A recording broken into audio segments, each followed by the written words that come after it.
Hello, it's Adele Davis, and my hippo, Huxley, is, there he is, very square, gray hippo, very interesting to the normal eye. However, he has started my hippo collection, and how I got him was really, really awesome. Very good friend of mine from Boca Raton. I normally go down to her house for Thanksgiving. However, last year I didn't really have the time to drive down there, enjoy it. It's a 9 hour drive. It's very long. But her in-laws, her sister's in-laws, they normally have this giant family meeting up in the Disney Wilderness Lodge.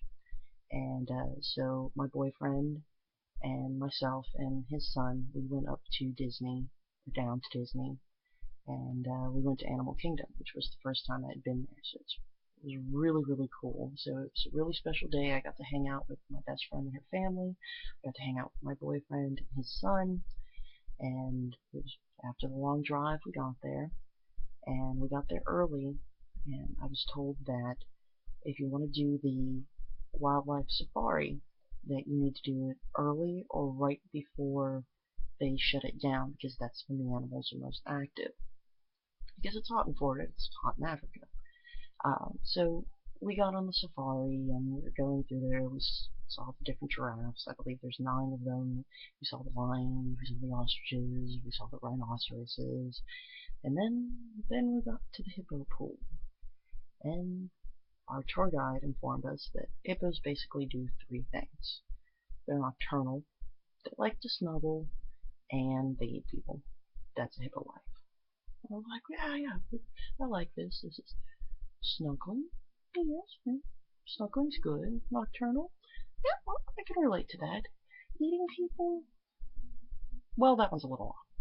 But still, they were really cute. They were huddled together in the pool, and one was sleeping on the other, and the other one was sleeping on the other. And so we fell in love with hippos. And like all good Disney attractions, it exited out into the gift shop. And I was looking around at the stuffed animals, and I wanted to take a stuffed animal home from this trip because the first time I went, I with my mom, I got a Percy dog, and he's about this big or so. He's tall, and he had an annoying bell on him, which drove my mother insane and drove my stepmother insane. And I love the dog to bits, and he's my traveling companion now. Because whenever I first went with my mom, I was traveling on an airplane by myself.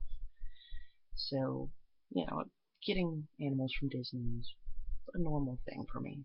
And so we went through the gift shop, and I saw this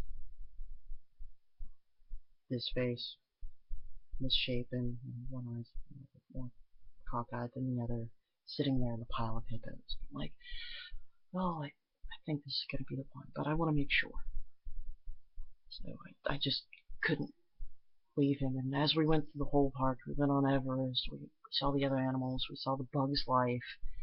I was like, I want a Yeti ball. It's a cute little fuzzy thing, but I don't know if I have enough money to get both. But I did. And we got Huxley, and we had an absolutely phenomenal Thanksgiving dinner with my best friend and her in-laws. There was turkey, there was ham, there was deer, there was different salads, there was wine, there was kids running amok everywhere. And I got to see a lot of my friend's extended family, which was so cool. And the trip down there, spending time with my boyfriend and his son, were really important because they are very important things in my life. And so now this hippos reminds me of my mother and a happy time that I had with her at Disney. This hippo symbolizes my boyfriend and his son, and my boyfriend, of course, with the snuggling. And it symbolizes a good time in my life because I was at Disney and I could forget about the schoolwork that I had or my underpaid job or the displeasures of traveling, driving down there one evening, spending the day down there, and then driving back the other night. Um, so it's not that he necessarily symbolizes my past life, but it's a hopeful life to come. Of course, Huxley, his name starts with an H, as a hippo should. Um, but with going on with the theme of a future, I named him after the author of Brave New World. And Brave New World isn't necessarily what I want. The society's a little bit off in the science and the controlling and everything, but the title itself is very hopeful.